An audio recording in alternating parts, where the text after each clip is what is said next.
वो व्यक्ति बोल रहे हैं जिन्होंने ओला को बनाया है, भावेश अग्रवाल जी सह संस्थापक हैं इनके। इतना बेकार रिजल्ट आने के बाद भी उन्होंने क्या बोला, इसको बारीकी से आपको समझना है। हमने 400 रुपये में ले लिया और वो शेयर गिर गिर के 200 आ गया, तो यहाँ पर आप खुद को ठगा महसूस कर रहे हैं, या जब वो 400 में था तब आपने शेयर के अंदर कुछ गिरावट के सिलसिले कई कारणों से हो सकते हैं। कंपनी की सेल में प्रॉब्लम आना, कंपनी कानूनी चीज़ों के साथ उलझना, कंपनी के कस्टमर में कोई प्रॉब्लम आना कि उनकी वो सेवाएं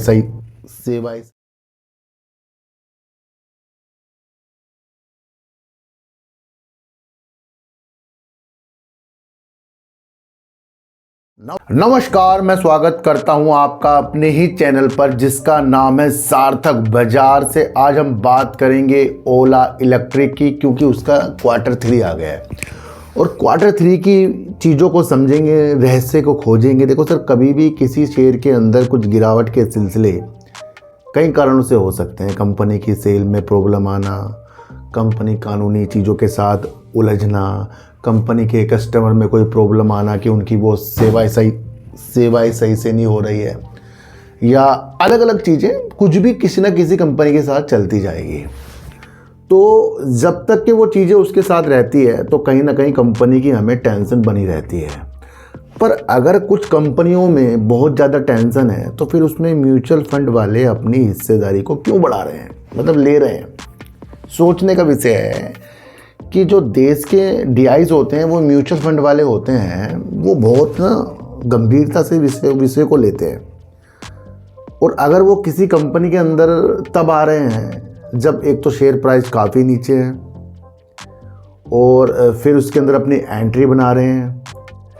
आज उस विशेषताओं को खोजेंगे, रहस्य को खोजेंगे और ओला की दृष्टि से अब आगे क्या है ये देखेंगे। दूसरा, इसके सह संस्थापक क्या बोल रहे हैं उसको समझेंगे और साथ साथ समझेंगे अडानी पावर को और रेलवे स्टॉक को।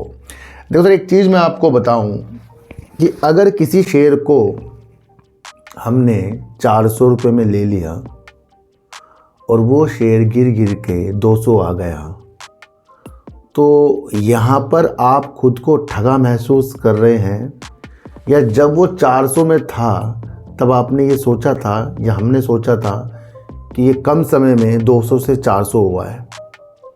अब यहाँ से अगर मैं ख़रीद रहा हूँ, या तो यहाँ से ऊपर जाएगा या यहाँ से नीचे आएगा। दो ही कारण होते हैं, चाहे कंपनी कैसा ही वर्क कर रही हो। अच्छी कंपनी को शेयर जल्दबाजी में डबल भी हो रहे हैं, और वो काम आपको इसलिए अच्छे दिख रहे हैं और ज़्यादा कि वो डबल तो जल्दी हो गया, अब और डबल हो जाएगा। क्या ये सोचते हैं आप कि ये शेयर अगर नीचे आ गया तो मेरे अंदर इतनी धैर्यता है कि अगर आपने 200 वाले शेयर को 400 में काफ़ी जल्दी देख लिया, उस वक्त आप एंट्री नहीं कर पाए, पर 400 में आपने एंट्री कर ली ये सोचकर कि यहाँ से 2 गुना होगा, पर ये नहीं सोचा कि यहाँ से गिर भी जाएगा। और जब हम ये नहीं सोचते कि यहाँ से गिर जाएगा तो यानी कि हमने आंकलन कुछ नहीं किया है, हमारे ऊपर B ऑप्शन हमारे पास नहीं है। तो यानी कि अगर वो शेयर नीचे आ गया, वो कंपनी अच्छी भले हो, पर हम टेंशन में आ जाएंगे।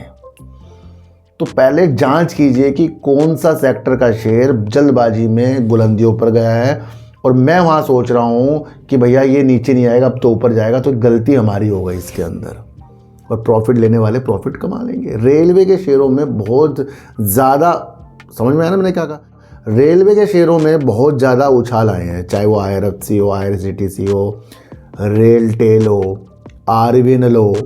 काफ़ी ऐसे रेलवे के शेयर हैं जहां पर कम समय में ये शेयर काफ़ी बुलंदियों तक गए। जहां मुख्यतः 2 शेयर बताऊं जो सबकी नज़रों में है, RVNL और IRFC, आज आधे के भाव में है।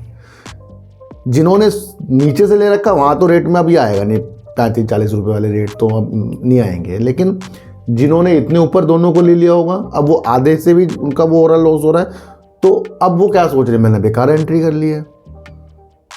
तो यहाँ पर एक वजूद होता है कि आपको क्वालिटी पकड़नी है। देखो सर, अभी रेलवे के बजट के लिए काफ़ी निवेशकों ने, विश्लेषकों ने एनालाइज की थी बजट से पहले कि रेलवे के लिए ये ज़्यादा हो सकता है और ये काफ़ी अच्छे सुनहरे अवसर आ सकते हैं। रेलवे पर दाव लगाइए। और मैंने आपको बताया है कि अगर आप सिर्फ बजट के हिसाब से चीज़ों को कर रहे हैं तो धोखे हो जाएंगे। क्या हुआ? गिर रहे लगातार वहाँ से चीज़ें। तो जब हम उस स्थिति को समझ रहे हैं, समझा रहे हैं, तो आपको समझना है कि हमें अपने ऊपर कंट्रोल करना है। क्योंकि आज भी मुझे लोग कह रहे हैं IRFC को मैंने यहाँ ले लिया था, अब ये ऊपर जाएगा, आर्मिनल सर इतने नीचे आ गए, मुझे लॉस हो रहा है। देखो रेलवे तो कोई, पर ये है कि वो काफ़ी कम समय में ऊपर ऊंचाई तक के गई हुई चीज़ें हैं। अब उस ऊंचाई तक के वो फिर भी जा सकती है, नहीं भी जा सकती है। तो यहाँ कोई सबूत कोई है कि कोई आपको सबूत दे दे, आपको लिख कर देगा जी नहीं जी भैया ये शेयर यहाँ तक के जाएगा। यहाँ खुद अपने को संभालना है। यही रेलवे के ऊपर मुझे बताना है, क्योंकि काफ़ी लोग आपको फिर वीडियो बनाएंगे और कहेंगे यहाँ तक गिर जाएगा, वहाँ तक बढ़ जाएगा। वजूद समझो कि अगर कुछ चीज़ों को आपने डबल पर देखा, फिर बता रहा हूँ, तो क्या सोचते हैं आप, ऊपर जाएगा या नीचे जाएगा? दोनों तरफ सोच कर चलना है। बाजार इसका नाम है। बांग्लादेश के जो संबंध हैं भारत के साथ अभी हाल ही के महीनों में अच्छे नहीं रहे हैं, चाहे वो वहाँ के मंत्रियों के द्वारा हो, व्यापारिक संबंध हो, अलग अलग नीतियाँ हो। पर बांग्लादेश में हुआ चुनाव, अब नई पार्टी आई है। अब वो नई पार्टी का इंटरव्यू NDTV ने किया, तो वहाँ से कुछ ऐसी नॉलेज मिली है कि बांग्लादेश जो है भारत के साथ भी अच्छे व्यवहार अब और अच्छा बेहतर करेगा, व्यापारिक संबंध को बढ़ाएगा, देश की उन्नति के लिए वर्क करेगा और अपने पड़ोसी देशों के साथ मिलकर काम करेगा। ये एक स्टेटमेंट देश की अर्थव्यवस्था के लिए तो सही है, क्योंकि हमारा भी माल उधर जाता है। एक और स्थितियां पैदा हो रही हैं यहाँ से अडानी पावर की, क्योंकि देश के अंदर एक पूरा प्लांट ही अडानी पावर ने, उसकी पूरी बिजली बांग्लादेश के लिए उसने दी थी। अब वहाँ सत्ता परिवर्तन हुआ, अलग चीज़ें हुई, तो वहाँ पैसा ज़्यादा होता जा रहा है, तो पूरा पैसा नहीं आ रहा था। क्या अब नई सरकार से जो इतने मधुर संबंध होंगे, तो वहाँ अगर व्यापारिक स्थिति से देखें, व्यापार की स्थिति देखें, तो यहाँ पर अडानी पावर के फायदे हो सकते हैं। पर ये दीर्घकालीन लंबे समय की स्थितियाँ सोचकर आपको चलनी है। जैसे अभी अडानी पावर ने परमाणु ऊर्जा की तरफ एक नई कंपनी बनाई, तो लंबे समय की बनाई है। अभी ये जो स्थितियाँ पैदा हो रही है बांग्लादेश के साथ व्यापार के संबंध, क्योंकि अभी तो अडानी पावर अभी भी वहाँ पर बिजली थर्मल पावर के द्वारा दे रहा है ना।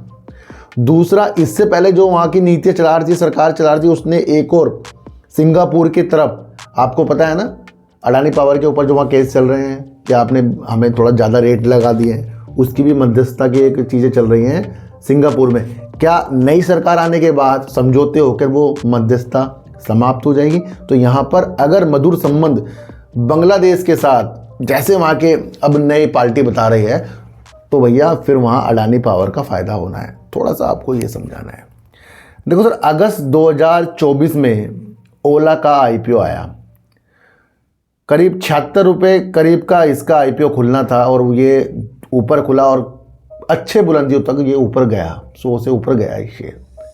वहाँ पर अगर हम स्थितियों को देखें, उस वक्त कंपनी की जो इकाइयाँ थी ज़्यादा बिक रही थी, डिमांड में चीज़ें चल रही थी, है ना। तो वहाँ से कंपनी के शेयर ने ली करवट। क्यों? क्योंकि इनके ऊपर बड़ी बड़ी प्रॉब्लमें आई हैं। कैसी? सर्विस सेंटर की प्रॉब्लम, कि अच्छा कार्य कर नहीं रहे हैं, गाड़ी बेच रहे हैं, पर उसके अंदर कोई प्रॉब्लम आई, उसकी कोई सुनवाई नहीं है। फिर जो जनता ने इनकी गाड़ी ली है, वो बहुत परेशान, उनकी वीडियो आ रही है। फिर इसके ऊपर नियामक ने कुछ दिशा निर्देश दिए, कोर्ट तक इनकी चीज़ें हुई हैं। तो वहाँ से ओला जो है बिगड़ती स्थितियों के साथ आया, और इन स्थितियों को अगर देखें तो धीरे धीरे ओला की सेल डाउन, इकाइयाँ बिकनी डाउन। दूसरी, जो ये नंबर 1 पर एक वक्त 50% की इसकी इलेक्ट्रिक बाजार में हिस्सेदारी थी, वो घट कर बहुत नीचे आ गई है। तो कहीं ना कहीं कई प्रॉब्लम का सामना ओला को करना पड़ा है। दूसरी एक बात मैं आपको बताऊं, इसका IPO आया है, ये तब से लॉस ही कर रही है कंपनी, और देखने को ये भी मिल रहा है कि IPO से पहले भी कंपनी लॉस ही कर रही थी। यानी कि कोई कंपनी आ रही है और वो पहले से लॉस कर रही है, पर वो पैसा इकट्ठा कर रही है अपने बिजनेस को बढ़ाने के लिए, पर क्या हो रहा है, वहाँ उसकी सेल भी डाउन होती जा रही है। तो यहाँ से जो भी स्थिति अब हमें देखने को मिल रही है, ओला के प्रति गंभीरता के विषय है, क्योंकि इसका Q3 जो है अच्छा नहीं आया है, और 55% की इसने राजस्व को कम कर दिया है, जो एक बड़ी प्रॉब्लम है, यानी कि सेल का गिरना। फिर भी कंपनी अपनी मजबूती स्थिति के साथ आगे अपनी दृष्टि को बढ़ा रही है। ये इतना समझ गए। अब हम आगे इसके रहस्यों को खोजेंगे। उससे पहले पता लगना है 13,625 करोड़ की कंपनी की मार्केट कैप है, 30 रुपये करीब का शेयर है, 71 रुपये कंपनी का साल भर का हाई है, 30 रुपये कंपनी का लो है, बाकी कंपनी निगेटिव है। दिसंबर 2024 में कंपनी ने 1045 करोड़ की सेल की थी, 564 करोड़ का कंपनी ने लॉस किया था और 470 करोड़ की दिसंबर 2025 अभी हाल ही में इसने जो सेल करके दिखाई है ये बहुत कम है, क्योंकि 1045 करोड़ से सीधा 470 करोड़ होना और उससे पहले भी कंपनी की सेल ज़्यादा नहीं हुई है। तो अब तक की सबसे कम सेल इसने इन साल भर में कर दी है। तो ये क्या है, एक प्रॉब्लम का विषय है। कंपनी का यहाँ देखा जाए तो 487 करोड़ का कंपनी का यहाँ पर लॉस हुआ है, पर लॉस तो कंपनी अपने खर्चे को बढ़ा घटाकर अपने हिसाब से कम ज़्यादा कर सकती है। तो ये कोई चिंता का विषय नहीं है। चिंता का विषय है इसकी सेल का कम होना। अब कंपनी अपने स्कूटर की सेल के दम पर है, अभी इनकी बाइकों की सेल वो जुड़ने वाली है। दूसरा, इन्होंने एक पावर बैंक बनाया है, बहुत बढ़िया है। ये बैटरी भंडारण की स्थिति के साथ आगे बढ़ रहे हैं, वो देखना है। AI की स्थितियों के साथ भी कंपनी वर्क कर रही है, वो देखना है। तो अभी इसके वो चीज़ें होने वाली हैं जो इसने अभी बीते दिनों एक भारी निवेश जो है कंपनी के अंदर किया है। दूसरी स्थिति को अगर मैं आपको बताऊं तो कंपनी के जो पोजीशन हमें देखने को मिल रही है वो 6ठे स्थान पर कंपनी अभी आ गई है, ये आप समझकर चल सकते हैं। तो कहीं ना कहीं कंपनी IPO के बाद से लॉस तो कर ही रही थी, पर इससे ज़्यादा इसने इस बार जो सेल कम की है चिंता का विषय हमारे लिए बन गया है। और कंपनी का कैश फ्लो भी निगेटिव है, कंपनी का रिजर्व भी माइनस में आ गया है, उधार भी कंपनी में ज़्यादा हो गया है, ये सब चल रहे हैं। दूसरी स्थिति को आप देखें तो हाल ही में आपको एक बड़ी न्यूज़ से इनके शेयर गिरते हुए देखने को मिले, और वो था कि भाविश अग्रवाल जिनकी कंपनी है उन्होंने अपने शेयरों को ही बेच दिया था। अब वो शेयरों को बेचना उनके लिए एक अच्छा कार्य था, कंपनी के लिए भी था, क्योंकि कंपनी ने जो लोन दिया था उसका ब्याज जा रहा था। तो कंपनी सोच रही भैया अब सीधा तौर पर सब कुछ बेच बाच कर जो भी थोड़ा बहुत बच रहा है उसमें से कुछ बेचकर अपना ये उतार कर साफ सुथरा वर्क करेगी। तो कंपनी के वहाँ से एक चीज़ पॉजिटिव दिख रही थी, तो ये आप समझ कर चलना। अच्छा, अब इसके शेयर होल्डिंग की एनालाइज करेंगे, क्योंकि सब कुछ इसका लग रहा है निगेटिव, पर शेयर होल्डिंग कुछ चीज़ें बोल रहा है, उसको रहस्य को हम समझेंगे। FIs 2.89% थे, सीधा 4% हो गए हैं। मार्च 2025 से अगर हम दिसंबर 2025 की स्थिति देखें तो सीधा 4% इसके अंदर FIs आ गए, बढ़ गए हैं। DIs की स्थिति अगर हम देखें तो करीब करीब 3% थे और 7% हो गए, यानी कि DIs भी कंपनी के अंदर बढ़ी है। अगर हम देखें तो 49% यानी पब्लिक कम हुई है, अदर भी इसके अंदर कम हुए हैं। लेकिन एक स्थिति को और आप देख सकते हैं, और वो ये है कि DIs के अंदर मोतीलाल ओसवाल एक फंड है, मिड कैप फंड है, large and mid cap fund है, उसने दिसंबर 2025 में अपनी होल्डिंग को 2.7% किया है, 2.75% किया है। तो ये भी एक चौंकाने का विषय है कि कंपनी के अंदर मोतीलाल ओसवाल उस वक्त आए हैं, यानी कि अगर हम देखें अक्टूबर, नवंबर, दिसंबर, इस वक्त अगर हम कंपनी का शेयर देखें तो करीब करीब 30 से 40 रुपये करीब चल रहा था। तो यानी कि यहाँ पर म्यूचुअल फंड मोतीलाल ओसवाल है, पहले नहीं थे, दिसंबर 2025 में आए हैं, और तब आए हैं जब कंपनी का शेयर नीचे है, कंपनी बहुत ज़्यादा निगेटिव है। तो फिर म्यूचुअल फंड वाले यहाँ पर क्यों आए, एक सवाल ये हम कर सकते हैं ना भैया। तो क्या है कि 2.75% इसके अंदर आगे हैं मोतीलाल ओसवाल। एक और large and mid cap fund आ गया है जो 1.86%, यानी कि 2 म्यूचुअल फंड की एंट्री हुई है इस 3 महीने के अंदर, और उस वक्त कंपनी का शेयर 30 से 40 रुपये करीब का था। तो यानी कि इन्होंने IPO में भाग नहीं लिया कब, जब कंपनी का शेयर बहुत कम है और कंपनी बहुत निगेटिव चल रहा है। तो म्यूचुअल फंड भैया बिना बात में तो अपना पैसा फंसाएगी नहीं, क्योंकि वहाँ तो पब्लिक का पैसा लगा रहता है, और अगर पब्लिक का पैसा म्यूचुअल फंड वाले बर्बाद करेंगे तो कहीं ना कहीं टेंशन का विषय है। और म्यूचुअल फंड वालों के पास एक टीम होती है, कहीं ना कहीं चीज़ों को परखती है, देखती है। तो कहीं ना कहीं यहाँ म्यूचुअल फंड वाले एक विश्वास जगा रहे हैं उस वक्त जब कंपनी के अंदर सेल भी ऐसी हो रही है और प्रॉब्लम हो रही है, उस वक्त इसके अंदर आ गए हैं म्यूचुअल फंड। अब इसके अंदर 49% पब्लिक है। तो भैया ज़्यादा से ज़्यादा अगर मैं आपको बताऊं तो इसके अंदर पब्लिक सिर्फ 35% है, क्योंकि 14% की हिस्सेदारी एक और बंदा लेकर बैठा है। और इससे पहले जो फंड थे इन्वेस्टर थे जिनकी हिस्सेदारी 1% से ज़्यादा थी, वो अब दिसंबर 2025 में ख़त्म हो गई है। यानी कि अब एक ही इसके अंदर बड़ी होल्डिंग बैठी है जो 14% है, इससे पहले उनकी 17%, उन्होंने भी कम किया है। चौंकाने वाली बात हमें यहाँ देखने को मिल रही है कि ओला जो स्थितियाँ पैदा कर रहा है वो अपने कार्यों के द्वारा तो निगेटिव दिख रहा है, पर आने वाले जो इसके अपकमिंग काम है, चीज़ें हैं, वो पॉजिटिव दिख रहा है। दूसरा स्थिति को अगर हम देखें तो म्यूचुअल फंड वाले यहाँ पर हमें स्थितियाँ दिखा रहे हैं। अच्छा, अब हमें करना क्या है? म्यूचुअल फंड वाले आ गए, देखो सर इसकी सेल आपने देख ली डाउन हो गई है, सब चीज़ प्रॉब्लम में आ रही है।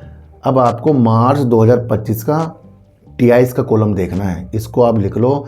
मार्च 2025 में जब भी ये अपडेट होगा शेयर होल्डिंग पैटर्न, अब हमें देखना है कि यहाँ से मोतीलाल ओसवाल ने अपनी होल्डिंग को बिल्कुल ख़त्म किया या बढ़ाया है या कम किया है या दोनों ने कुछ चीज़ें की हैं। वो आपका एक अच्छा सोचने का विषय बन सकता है। हम उस पर चलते हैं जो चीज़ें हमारे सामने हैं। तो म्यूचुअल फंड वाले अब आगे, अब मार्च 2025 में क्या इसका जो ये रिजल्ट आया है या इस बीच कोई कंपनी अच्छा कर दे वो और अपनी होल्डिंग बढ़ा ले, या बेकार कर दे वो घटा ले, तो भैया बहुत सतर्कता से इस कंपनी के साथ आपको समझकर चलना पड़ेगा। ओला इलेक्ट्रिक के राजस्व में तीसरी तिमाही यानी Q3 में करीब 57% की गिरावट आ गई है, तो आप ये समझकर चलें। अच्छा, अब ये कॉलम पढ़िए क्योंकि इसको पढ़ना बहुत ज़रूरी है। ये वो व्यक्ति बोल रहे हैं जिन्होंने ओला को बनाया है, भाविश अग्रवाल जी सह संस्थापक हैं इनके। इतना बेकार रिजल्ट आने के बाद भी उन्होंने क्या बोला, इसको बारीकी से आपको समझना है। सह संस्थापक और सीईओ भाविश अग्रवाल ने विश्लेषकों को बताया कि, बहुत ध्यान से समझना, ओला इलेक्ट्रिक का भारी निवेश चरण पूरा हो चुका है। क्या मतलब है भारी निवेश? बहुत पैसा जो ओला जितने भी सेक्टर में वर्क कर रहा है उसमें भारी निवेश, यानी बहुत ज़्यादा निवेश चरण पूरा हो चुका है। और कंपनी अब क्या कह रही है? और कंपनी अब सेवा निष्पादन संबंधित चुनौतियों का समाधान करते हुए अपनी स्थापित क्षमता को बढ़ाने पर ध्यान केंद्रित करेगी। तो ओला ने यहाँ एक पॉजिटिव संकेत दिया है कि भारी निवेश का जो चरण था, पैसे डालने का चरण था, पूरा हो चुका है। सेवा संबंधित यानी कि कस्टमर की जो सर्विस संबंधित प्रॉब्लम है उसको समाधान निकालने के लिए कंपनी बेहतर प्रयास करेगी। एक ये स्टेटमेंट हमें अब हम 3 महीने तक देखेंगे। अगर 3 महीने तक इस चीज़ के ऊपर कंपनी कायम नहीं रही, वो तो न्यूज़ के द्वारा पता लग जाएगा। और म्यूचुअल फंड का कॉलम आपको देखना है। आज की वीडियो आपको कैसे लगी अगर मुझे ज़रूर बताना। इससे पहले आपके लिए SJVN के ऊपर एक वीडियो आई, उसे समझ लेना। आज की वीडियो से आपको क्या समझ में आया मैं फिर कह रहा हूँ, मुझे ज़रूर बताना, क्योंकि मैंने यहाँ इस कंपनी के रहस्य आपको बताए हैं, प्रॉब्लमें आपको बताई हैं, सब मैं आपको बताकर चल रहा हूँ। किसी भी चीज़ को खरीदने बेचने की नीतियों से मैं वीडियो नहीं बनाता, बिल्कुल समझाने के उद्देश्य से बनाता हूँ। आज की वीडियो बहुत ही अलग तरीके की है, इसको आपको समझकर चलना पड़ेगा। तो सर मेरा कोई टेलीग्राम कोई व्हाट्सएप ग्रुप नहीं है और ना ही आज तक मैंने बनाया है। तो सर सच्ची वीडियो देखिए, अच्छी वीडियो देखिए, समझ कर देखिए, चींटी को आटा दीजिए, गाय को रोटी दीजिए और अपने बच्चों को ज़्यादा से ज़्यादा प्यार कीजिए, क्योंकि बच्चे ही आपकी मासूमियत से किस्मत पलटेंगे। तो फिर मिलेंगे आपसे नई वीडियो के साथ, जब तक के लिए नमस्कार।